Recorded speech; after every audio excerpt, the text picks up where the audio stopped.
Magandang araw mga kaibigan. Bigyan natin ng reaction opinion itong post ng Attorney Rowena Guanzon supporters. Sabi dito, breaking news. Sa pilitan na ba ang labanan?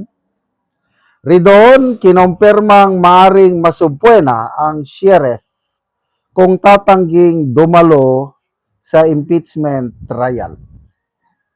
Tungkol ito sa, excuse me ha,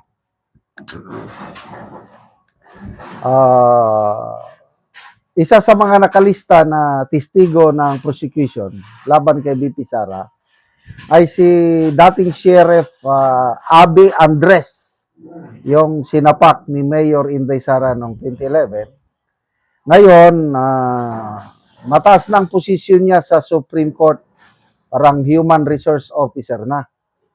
At nagbigay ng statement itong dating sheriff na wag na daw siyang isama sa political partisan activities. Kagaya mag-testify siya labang kay BP Sara. Parang ayaw niya. So, ito, statement, allegedly galing kay Congressman Ridon na pwedeng isubpuena o pipilitin yung sheriff kung ayaw niyang mag-testify.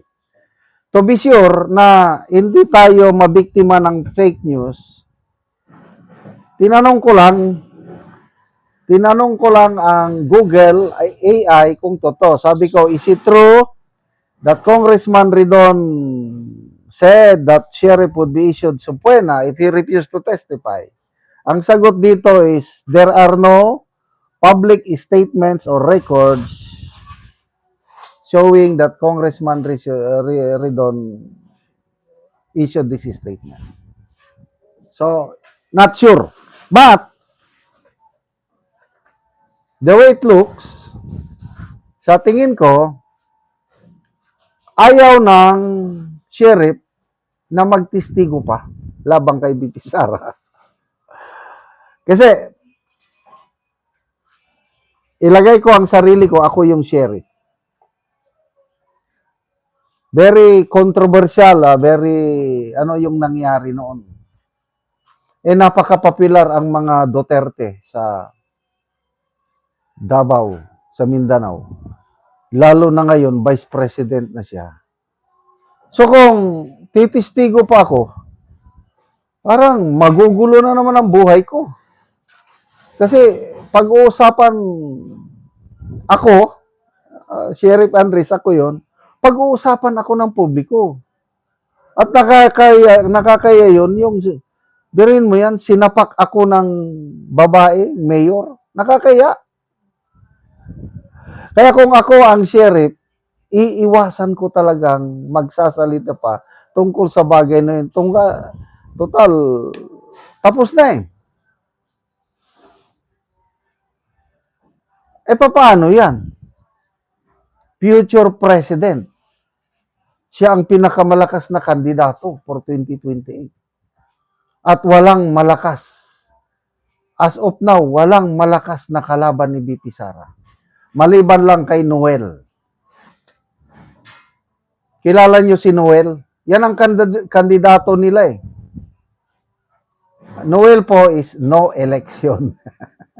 Post lang yan ni Jesus Busi Duki, yung DDS vlogger na matapang at matalino. Yan ang last recourse nila. Charter change o term extension, no election. Dahil hindi nila makayang talunin si BP Sara. Kaya to me, tama yung desisyon ni Mr. Abby Andres.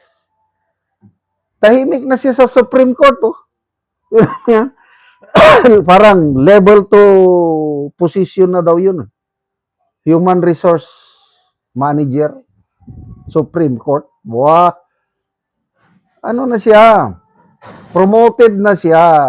Bakit nyo paguguluhin ang buhay niya? So, it appears to me na itong prosecution, prosecution hindi handa. dapat yung mga hinanda nilang testimonies, testigos, dapat solid na para sa kanila. Lumalabas, inilista nila si Mr. Abby Andres, hindi pa nila kinausap. So ngayon, unwilling witness siya. Ipagpalagay natin na isusubpwena, mapipilitan. Siyempre, alam ko na kung ako si Mr. Andres, alam ko yung purpose nila, bakit nila ako ipatestify. Gusto nilang sirain ang credibility ni BP Sara. 2011 pa yun eh. Hindi naman siya impeachable officer noon. Mayor pa siya. Kaya kung pipilitin nila ako, tatayo ako. Mr. Andres, so, ano sa tingin mo kay Mayor Sara noon? Describe her. Violent ba siya? Yun. Kaya kung ako si Mr. Andres, ito, senaryo lang ito hindi ko alam kung. Your Honor, kamali ko yung pangyayari. Hindi ko sinunod yung usapan namin ni Mayor Sara. Kaya, to me, hindi siya violenting tao. Tama lang yung ginawa niya. Ganon ang sasabihin ko. Tama yung ginawa niya. Dahil hindi ako tumupad sa usapan. Wala akong grudge. Wala akong ano. And saludo ako kay Mayor Inday Sara. And pag sa 2028, kakandidato siyang presidente, bubutuhan ko siya. Paano kung ganon ang sasabihin ng Sheriff Mr. Abby Andres? Di patay sila. Yung purpose nila is ipakita na violente daw si BP Sara. Kung gano'n ang purpose nila, dapat ma-convince nila si Mr. Abby Andres na violente nga siya at pag nandun na mag-witness na si Mr. Abby, magsalita siya from his heart na violente, yun, panalo sila. Lang kung isusubpwena, pipilitin mo, talo kayo niyan. So, good luck, Congressman, basta, House Prosecution Team, sa inyong pagkuhang witness ni Mr. Abby Andres. Salamat mga kaibigan sa inyong pagsubaybay sa channel na ito. Nakakatulong kayo ng malaki sa tribong Talanding ng Bukidnon dahil ang income natin sa channel na ito is pantulong sa tribo.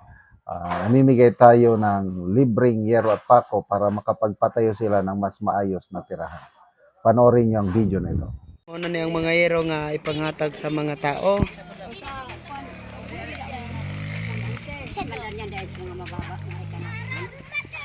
So, muna ni silang anti ang matagaan.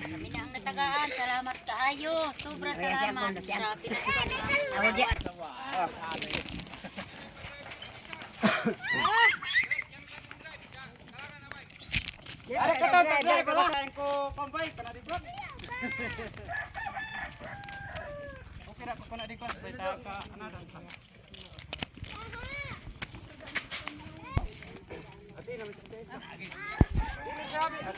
Muna ni mga yero lansang.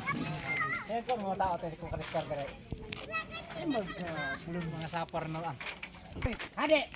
Hade! Yan na si Pamela.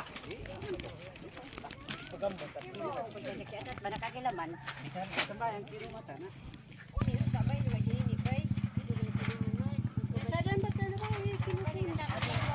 Ura dangkon.